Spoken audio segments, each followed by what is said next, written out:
How are sickle cell genes inherited? Imagine your genes as tiny instruction books that tell your body how to work.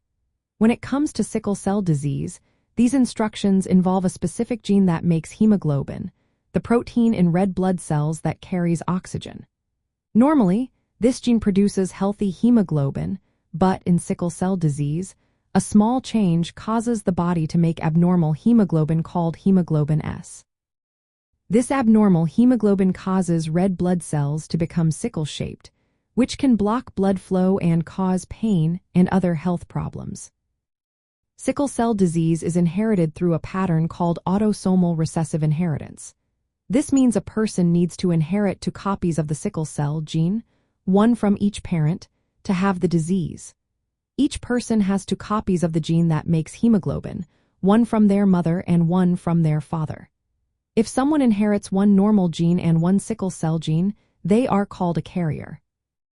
Carriers usually do not have symptoms of sickle cell disease, but they can pass the sickle cell gene to their children. This is known as having sickle cell trait. When both parents are carriers, each of their children has a specific chance of inheriting the genes. There is a 25% chance that a child will inherit two normal genes, meaning they do not have sickle cell trait or disease. There is a 50% chance that a child will inherit one normal gene and one sickle cell gene, making them a carrier like their parents. And there is a 25% chance that a child will inherit two sickle cell genes, which results in sickle cell disease. If one parent has sickle cell disease, meaning they have two sickle cell genes, and the other parent is a carrier, each child has a 50% chance of inheriting sickle cell disease and a 50% chance of being a carrier. It's important to understand that sickle cell disease is not contagious and cannot be passed through casual contact. It is a genetic condition, meaning it is passed down from parents to children through their genes. Knowing how sickle cell genes are inherited helps families understand their risks. Genetic counseling and testing can provide valuable information for family planning.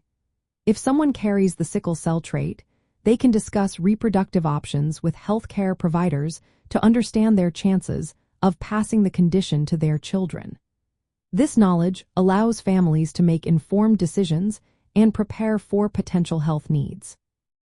In summary, sickle cell disease occurs when a child inherits two sickle cell genes, one from each parent. If they inherit only one sickle cell gene, they have sickle cell trait, which usually does not cause symptoms but can be passed on. This pattern of inheritance explains how the sickle cell gene is transmitted within families and highlights the importance of genetic awareness and counseling. Always consult healthcare professionals for personalized advice and testing options.